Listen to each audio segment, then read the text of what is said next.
Viv, can you talk to me about how the collaboration process with Amazon and A24 came about? Because I think Amazon and A24 are the perfect collaborators for the show. Oh, I agree, big time. And it's been an awesome journey, like an amazing journey.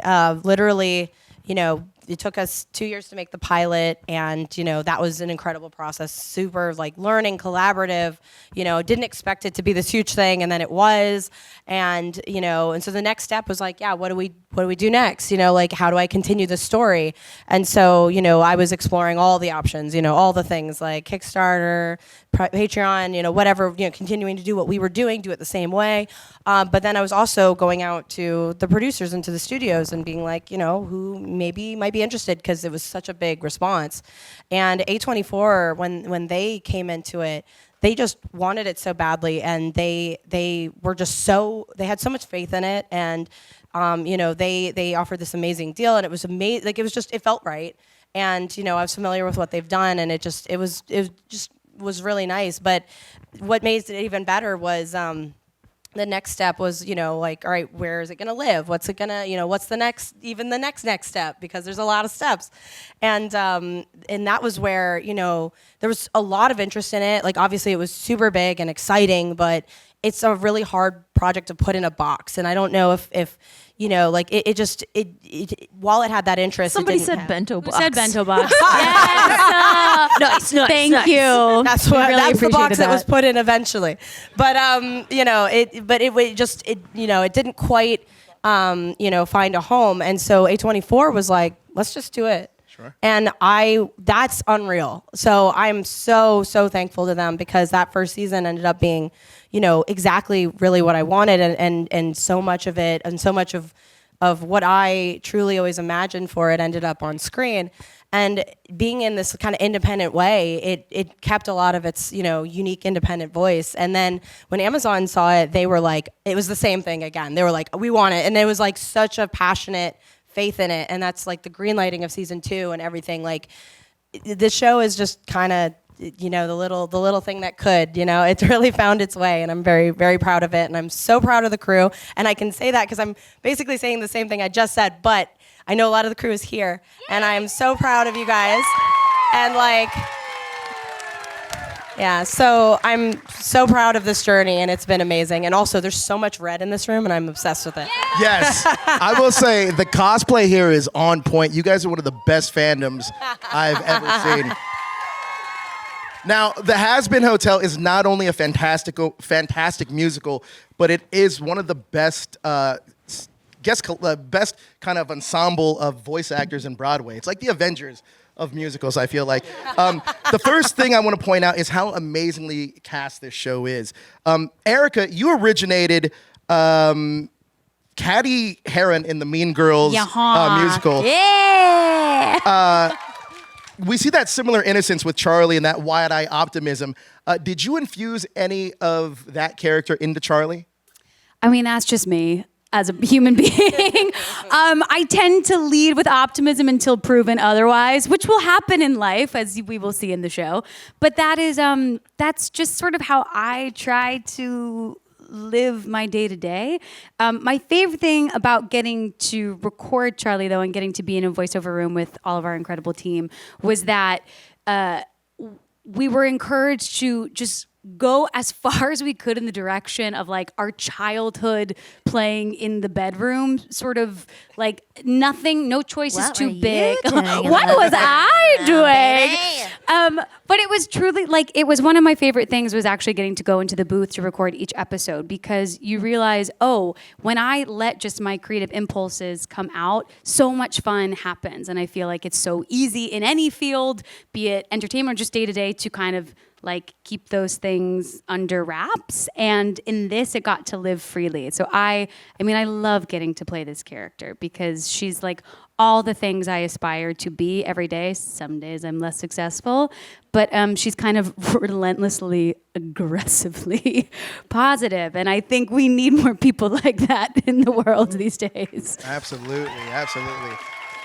Now, Amir and Stephanie, how does it feel coming into a show that already has such a fan base that's so strong and hardcore? Is that a little intimidating to step into?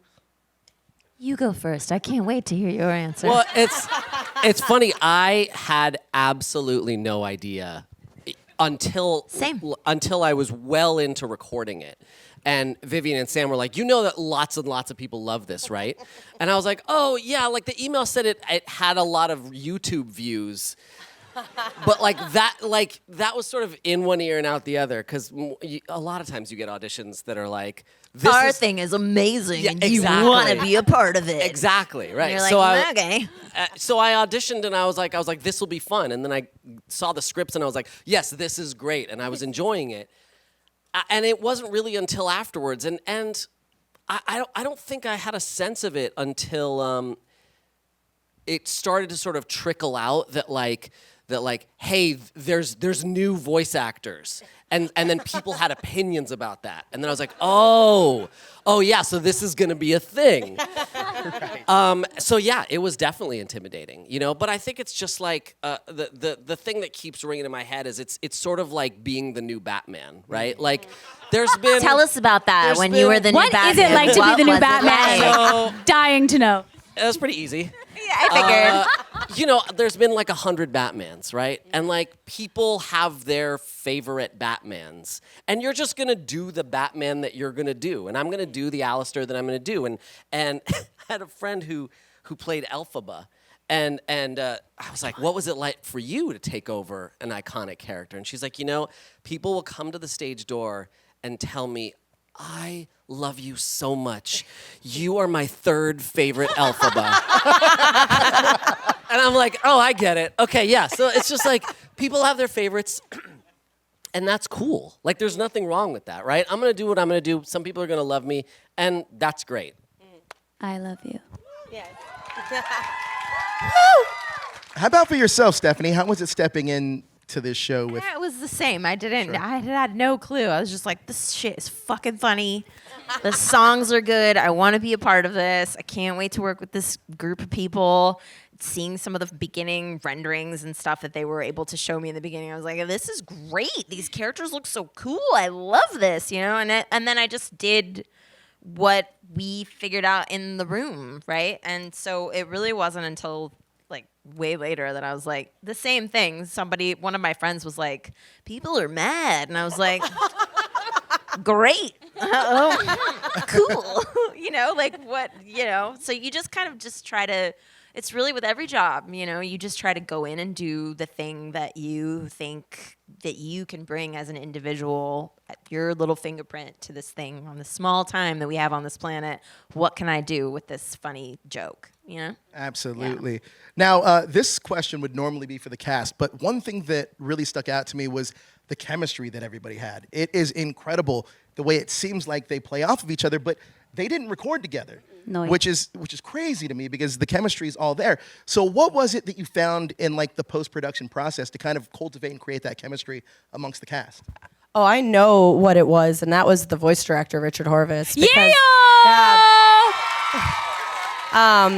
And that's because Richard and me have been working together for a while, so he kind of knows what my taste is, and he kind of knows what kind of what I'm wanting, so he can read my mind sometimes and do amazing direction. But he also, I think the thing that makes all the difference, especially during the pandemic when we were recording, is that he will read with everybody. Like he will kind of act, and he also retains kind of what everyone did, so it's pretty accurate to like what the performance he was, and I think that makes all the difference. And I've seen, like, even me just as a witness in these recording sessions, I've seen so many people be like, this helps so much, or like, or just like it just, you get into a scene, like I've watched like between Richard and one of the actors, like just like real emotion like comes out, and it feels like that, His that was Serpentious is like gives Alex Bratton That's the a thing run is for his money. he's not just a great director; he's a fantastic actor. Yeah. Exactly. So when he's mimicking, he really encapsulates the other performances and brings them into the booth with us. It's so great. Richard's absolutely incredible. I'm a big Legend. Power Ranger fan, so I know Alpha 5 there. Now, for the cast, what were your first thoughts when you saw your characters rendered? That was it. Gasp. Well, there was obviously sort of like a little bit of a design change. So I'd seen the pilot, but then I don't know. I just had that voice, that thing that happened. That's just how I felt. It's kind of this weird thing where you go, oh, there you are. Like, there she is. It just felt very exciting and natural and lovely. And there was no part of me that went like, ugh, or, oh, really? Interesting choice. I just went, right, there you are. I would hope not. Yeah, there would never be. But Don't it was tell her just, now. Viv, I have a note. No, I truly like looked at it and I said, oh yeah, there she is. It just felt like very like home to sort of finally see her out in the world. And then I just thought, oh God, I hope I haven't fucked it up. How about for yourself, Stephanie? When you first... I love the sort of, I mean, we haven't discussed this, but I love the throwbacky Sailor Moony coquette bow, the skirt, the stockings. I mean, some of my earliest queer awakenings were watching Sailor Moon at like 5 a.m. before I went to school.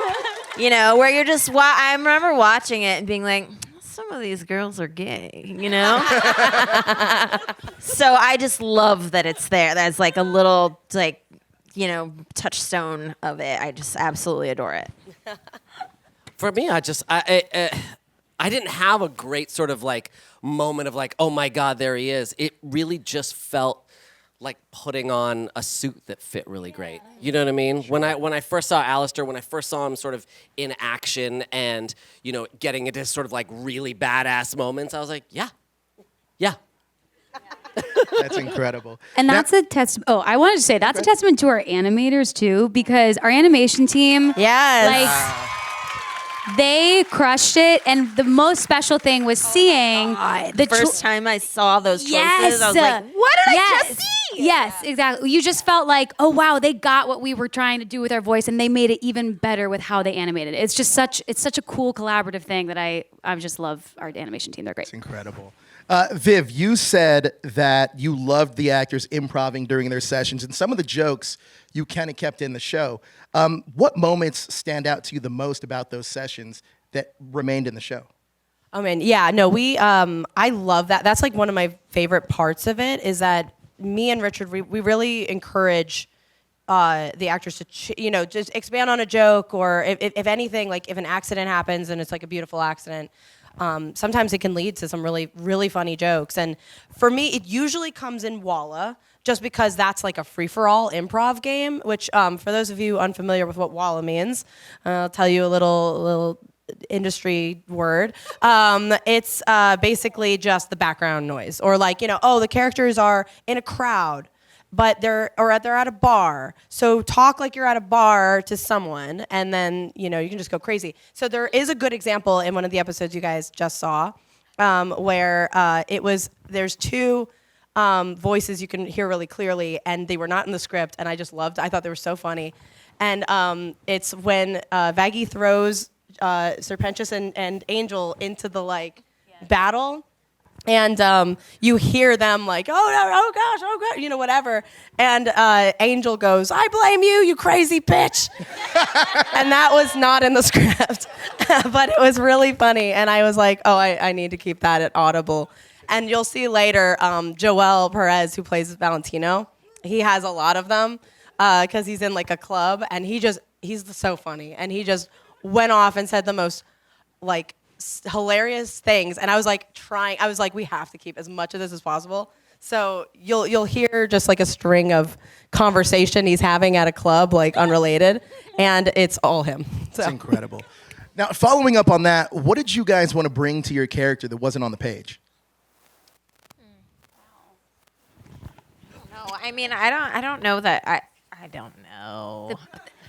But maybe maybe tone, tonality, tone. Our voices aren't on the page, obviously. Yeah. Sure. So you know what I mean? Damn. Did I blow your mind just then, man? I blew your mind. Whoa! Yeah, I mean that's really what we're bringing is like how we read these lines, how we translate the joke through our voice and our sense of humor, our weird view of what we're doing, right? I think for me, I was less interested in what I wanted to bring to it, and more interested in like, am I fulfilling Viv's vision for Yeah, this? yeah, Right? yeah. Like knowing that it was something that she had lived with for a while. You know, you don't always get to be in the booth with the creator. You know, sometimes it's just like who's running the show or who's directing it. And so to know that, you know, this is a character that is close to Viv's heart, I really was like, am I getting everything right now, right? Like, what else can we mine here? Have I mined everything you want me to mine, right? That was it for me. Incredible. Erica? Yeah, I completely agree with what you said. It feels like, obviously we have ownership because they're our voices, but it really feels like we are in service of the story and in service of you who love the story and love the characters. Like, I've never been a part of something where my only fear has ever been like, not did I put my stamp on it, but I hope they like it. Not I hope they like me. I hope they like this beautiful thing that Viv made because she's put so much care into it. It really did just feel like we wanted to be in service of Viv's vision the whole Not time. me. Stamp, stamp, stamp, stamp, stamp, stamp. Stamp, stamp, stamp, stamp. What an asshole I am, really. Viv, these songs are earworms, like they are bangers. And I gotta ask, because Happy Days in Hell has multiple connections to Good Morning Baltimore from Hairspray. You're a Loser feels very Avenue Q. Can you talk to me about some of the inspiration for the music in this? Well, I did not write the music. It was the amazing Sam Haft and There we go. and Andrew Underberg, who is not here. I imagine he's in New York, but they're brilliant. And when it came to the songs, really, it's like just a testament to their talent because like it was a different assignment every time. You know, like you said, like it goes from one genre to another genre to another. You know, it's very based on the characters who are singing, and we can't really predict until we're writing the script, which characters are going to have a song and which characters are going to do things. So it's very like kind of on your toes, I can imagine, music-wise. But yeah, no, influence-wise, like the Happy Day in Hell, I wanted it to be a mix of the I Want songs, so like the Princess I Want song, while also being like an opening number, Introduction to the World song. And that's kind of rare. Usually they're two kind of separate entities. And so it harkens back to, like Good Morning Baltimore is a good one. There's Belle from Beauty and the Beast, and things like that just kind of, After Today from Goofy Movie. That's another one. Yeah. So you know what I mean? There's a lot of amazing songs like that, and I wanted it to kind of accomplish both things. Incredible. Now, for you guys, what qualities do you share with your characters? A lot. My nightgowns look just like that. I don't know. I feel like certainly in Hollywood, you've always got to have a smile no matter what's going on underneath. And so I share that with Alistair, right? There are times where I have murderous intentions. And I'm just like, yep, no problem. Oh my gosh. I cannot wait to be on the receiving end of that look one day. Can you write a racist script for me to audition for? Then you will. Yeah, baby. I mean, what I want to have in common with her a bit more is like, she's kind of, I think it's actually you. It's you speaking through her. It's like the badassery of, I will fight to the death for the people I love. I'm like, I will try my best. So I'd like a little bit more of that in me. I truly don't know. Maybe her hair? I don't know. Yeah. Fair Great answer. hair. Thank you. Now, Viv, if you look closely at the characters, they all have these little heart designs. Even the small random people on the streets have these heart designs. I also noticed this in the other show, Hell of a Boss. Woo! Represent. What's the significance of those heart designs? Okay, I'm gonna be really lame. I just think hearts are fun. But I don't know. I think there's, to go deep, I'm sure there's like there's a lot of secret love in a lot of these characters. And I think like on some characters it is deliberate. Like on Husk it's deliberate, on Angel it's deliberate. And I feel like it's just a very iconic image and it kind of represents something. And it's also relatively simple to draw. So, it's not the worst when it's on a character. I'm looking at the animation team. Yeah. But, it's better than stripes. But yeah, it's. Now, in season 1, you guys didn't record together, but now after watching the first few episodes and seeing what everybody else brought to their roles, does that change your approach in season 2? Maybe with maybe setting up somebody for a joke and a punchline at all? Yeah. 100%. Yes. Yeah. I mean, we'll have to see what the scripts look like in season 2, but I will. Having everyone's voice in my head and knowing their sensibility and actually having the chance to hang out with them is really going to inform how we set one another up. There's so many little moments where I went like, oh, I wish I had known that was what I was setting up, or I knew that was the response. And again, it's like we're our own worst critics, but I'm so excited to record season 2 soon. Because we have more info now. Like, we just know a bit more now. Incredible. I love the design of Hell. I love the reds that you use. I love the color palette. It's like a sleazy city, a mix between New York and Las Vegas. Can you talk about designing the aesthetic of Hell? You nailed it. It's New York and Las Vegas basically with red. But when it came to the design, obviously again that's a testament to the crew, the art director, Sam Miller, who's here, one influence though, like just to cite, is that I wanted the sky to be red, and there's very few examples of that. So one influence for that was the Batman animated series, because it has a lot of red skies. I think the only difference is that our city is also pretty red. So it's like, figuring that out was a little bit of a challenge, but we're working on it. The heart of this show is really Charlie and Vaggie's relationship. That they are relationship goals for real. Like they are supportive of each other, aren't trying to change each other. Can you guys talk about how we see that relationship explored throughout the course of season 1, without any spoilers, obviously? And they're best friends, right? Yeah. Yeah. They're Just roommates. friends. No kissing. The roommates. No cousins. Cousins who share a bed. Yes. Take it. I think one of the most beautiful things about this series, and this is getting very actory to talk about this, but like this series is about redemption and whether or not it's possible to redeem yourself. And that's like, is it possible to redeem a soul from hell to heaven? Is it possible to change? Is it possible to find redemption? And like when I think about their relationship specifically, I think a lot about, sometimes when you fall in love, you don't really understand that you're deserving of that love. You don't really believe that you are the kind of person that somebody else could be in love with. And so sometimes you're able to find it within falling in love. Like you do discover what a great person you actually are. And sometimes you're not able to do it. And I think like one of the beautiful things about their relationship is that they don't want to change each other, is that they're very, very, especially for Vaggie, it's like whatever dream Charlie has, her only goal in life is to make it happen, what may, like it doesn't matter.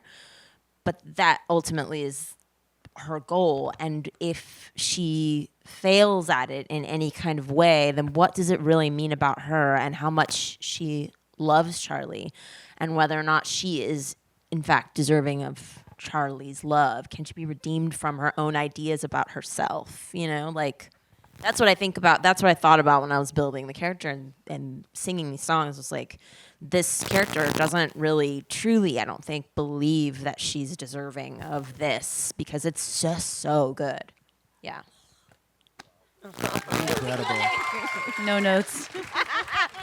Well, on that note, I think that's going to do it for us. Look, the show is absolutely incredible. I can't wait for you guys to see episode 4, because we just scratched the surface with the first 3 episodes, because episode 4, oh man, Angel Dust. I'm so excited for you guys to see episode 4.